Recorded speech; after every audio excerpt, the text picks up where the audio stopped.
Now, the federal government has secured an $800 million World Bank facility for fuel subsidy removal palliative. Minister of Finance, Budget and National Planning, Mrs. Zainab Ahmed, made the disclosure while fielding questions from reporters after the Federal Executive Council meeting, presided over by President Muhammadu Buhari in Abuja last week.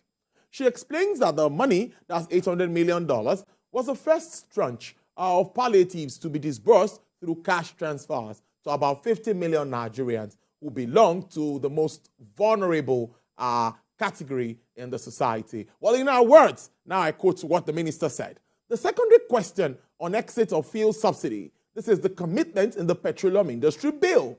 There's a provision that says that 18 months after the effectiveness of the PIA, all petroleum products must be deregulated.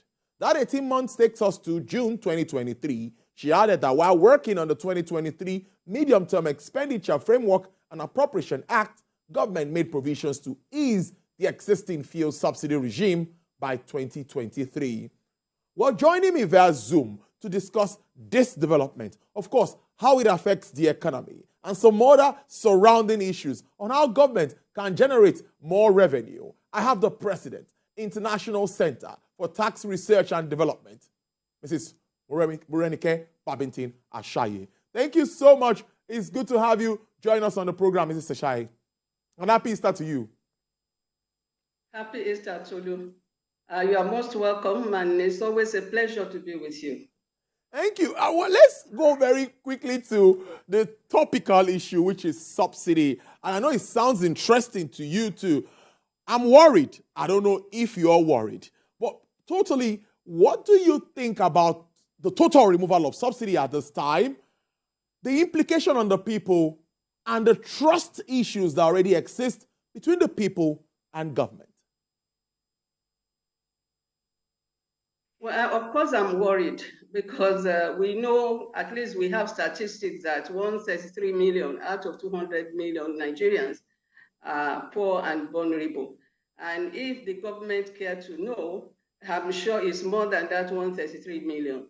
But let us just take that 133 million out of the 200, poor and vulnerable. Unfortunately, we live in a country where leaders do not care about the Constitution, because there are provisions in the Constitution of how to take good care of the people. The issue of removal of subsidy cannot come now because government has not done its own homework. Over the years, it's almost 10 years we've been discussing about removal of subsidy. By now, we should have a government report on wastages with regards to the petrol consumption in the country.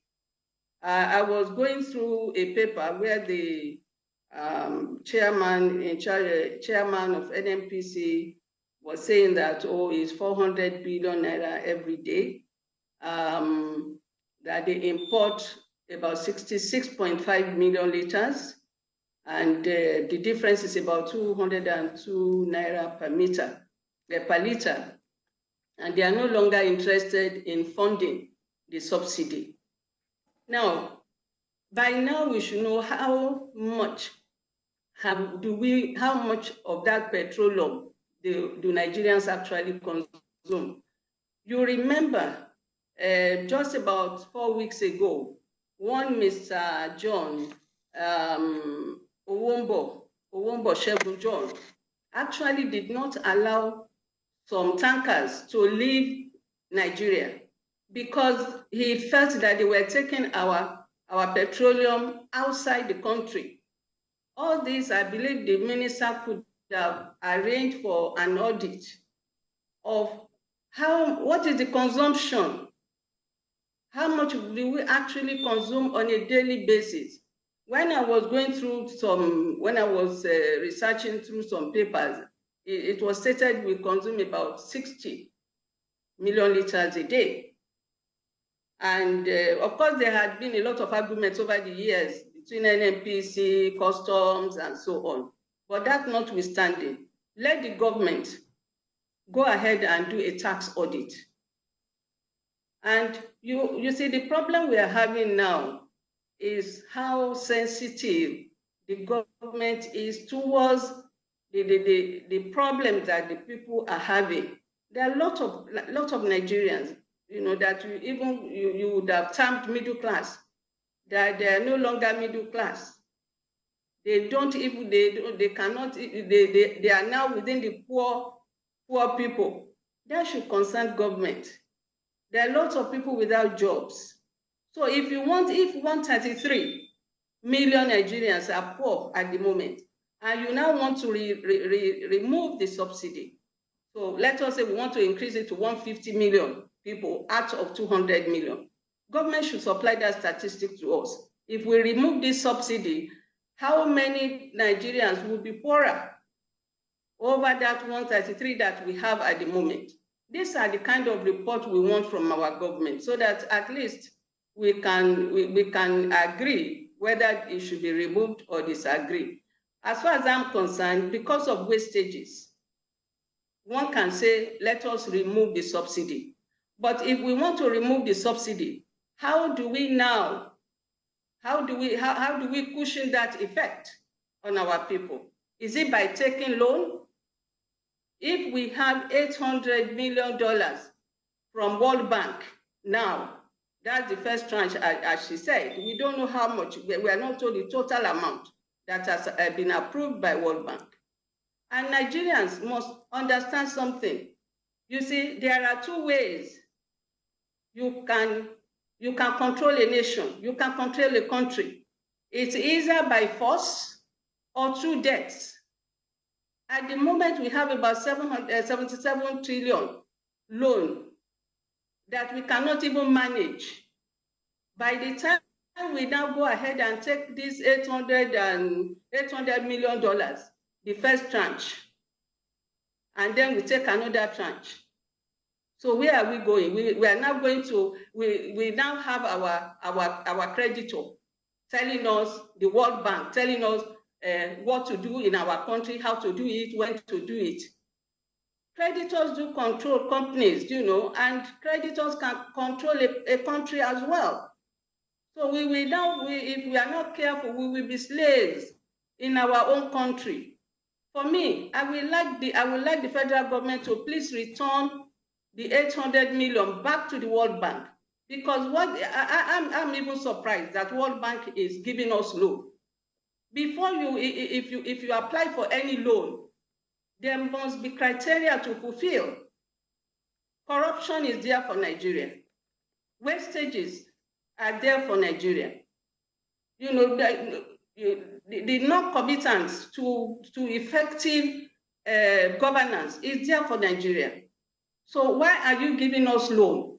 You want to push us to the point where we will no longer have a voice in our own country? I think there are other ways we can get money for the palliative.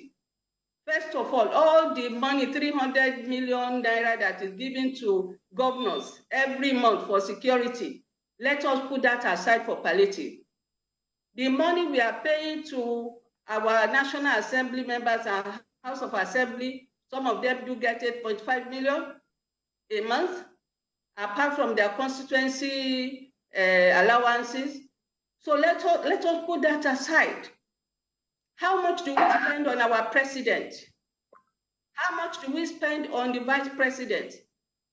The consumption of their meals, should we be paying for them feeding themselves? All these expenses. You remember that Oronsaye report. Tolu, I think you remember Oronsaye report. Yes, I do. Where government is supposed to cut down on expenses. I want to say today that Nigerians are subsidizing government.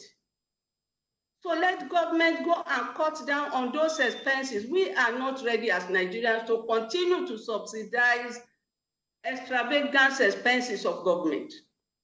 You notice today that government as it is an extension of political party secretariat. They opened any kind of commission, any kind of offices, any kind of council just to have jobs for the boys. Those offices they are having, we don't need them. And Ashaye reported that we should cut them down. So these are the areas that we can have palliative for if they want to remove subsidy. So if they are really serious that they want to remove it by June 2023, please let them do their homework very quickly. We need them to cut down on those expenses. We need our legislators to receive lower amounts of money. You know what I mean? You see, there are so many things that surround all this. When people see that some people will sit down, maybe 15 days out of 30 months, and they will collect 8.5 million, and they still have some 200 million or so that they will say it is constituency allowance for projects that we don't know about. So it is serious. Okay, we Nigerians are not ready to subsidize government anymore. Let them go and take that Ashaye report.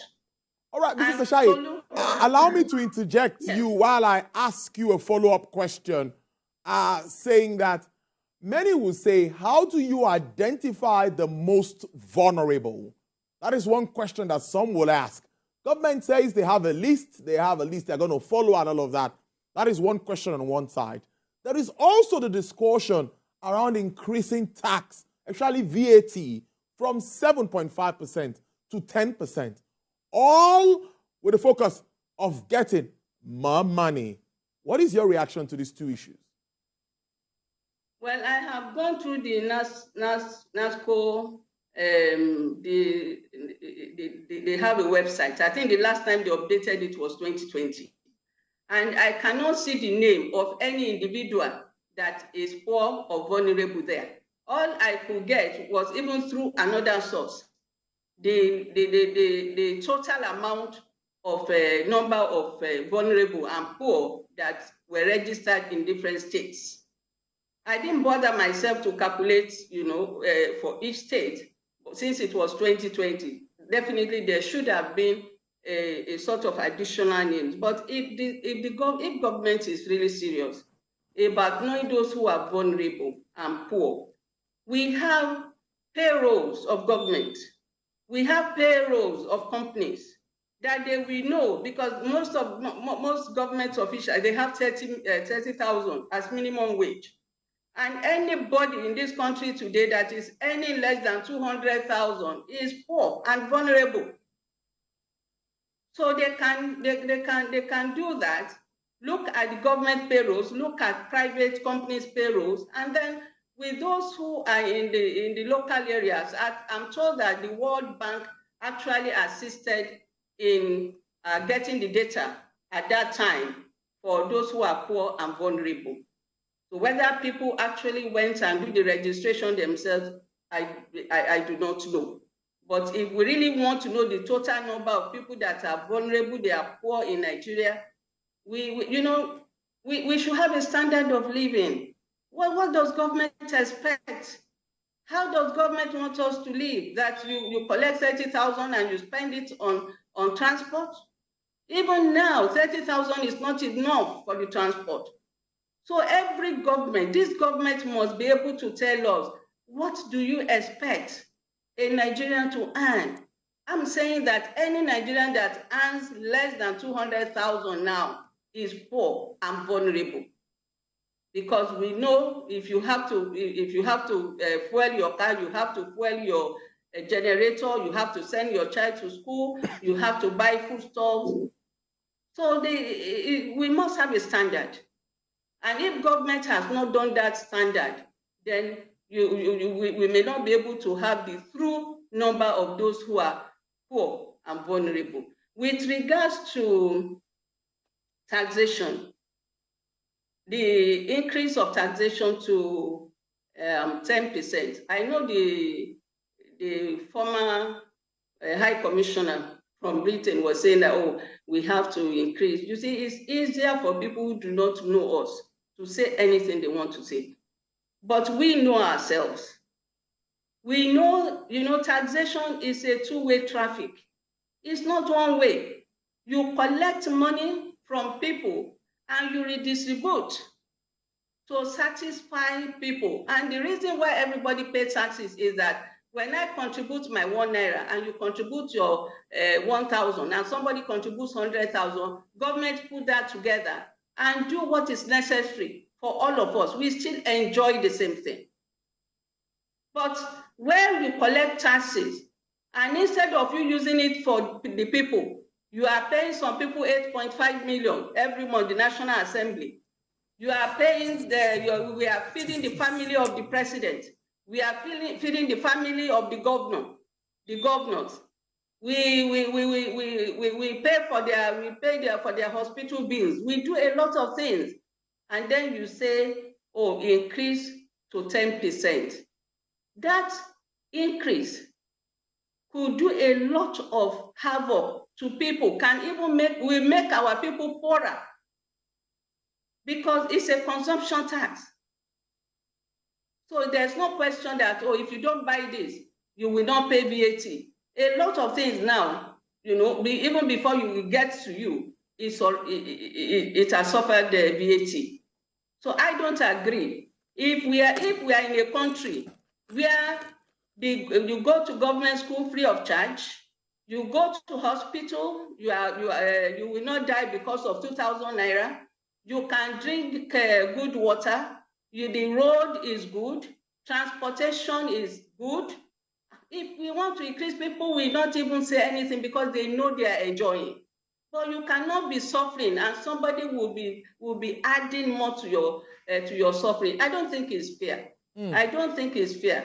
If the High Commissioner from Britain wants to say, oh, you must increase, Nigeria has the lowest in the world, she should ask the people, what do you enjoy from your government? There are so many companies today that they have closed down. True. In other climes, they will have something, they will have some pushing from their government. So let me on that note ask you the final question, because you're already going that route one way or the other. You're already talking about blocking leakages, not allowing monies being wasted, particularly at this time where we don't have enough funds. What will be your advice to the incoming administration with regards to economic issues? Let's pick point 1, 2, 3 issues that we can really stay with and make sense of it. Television, we don't have all of the time that we need.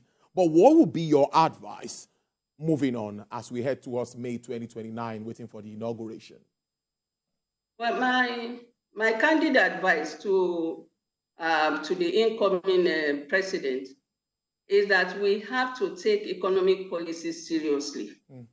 And there's no way we can develop economically if we are not ready to support and sustain research, innovations, and so on. We have to stop all this importation we are doing. I will want a situation that the government, the new government, actually have meetings with organized private sectors, with small business associations, and know how they can help us move forward. I would like a situation that our secondary school leavers, they have jobs to do when they do not have admission into the universities. So we have to prepare for them. All the goods that we are importing that can be made locally, let the new government ensure that it is done. It's important. We should stop all this kind of importation into the country. Let us use it to find jobs for our young ones. So that's my advice. But quite candidly, the economic activities cannot be improved upon, Tolu, because now we have 3 major issues. We have security issue in the country. We have constitutional issue in the country, and we have nationality issue in the country. So if I were the president to take on this next dispensation, I'm going to spend the next 3 months actually working on the national issues, the constitutional issues, and the security crisis. Because without all these 3 things, there is no economic planning that can be effective. I must thank you so much. Interesting conversation. And it's great to start the week and the Easter holiday with you. I've been speaking to Mrs. Morenike Babington Ashaye. She's the president, International Center for Tax Research and Development. Thank you so much for your time. Do enjoy the rest of your day, I hope. Thank you, Tolu. Thank you.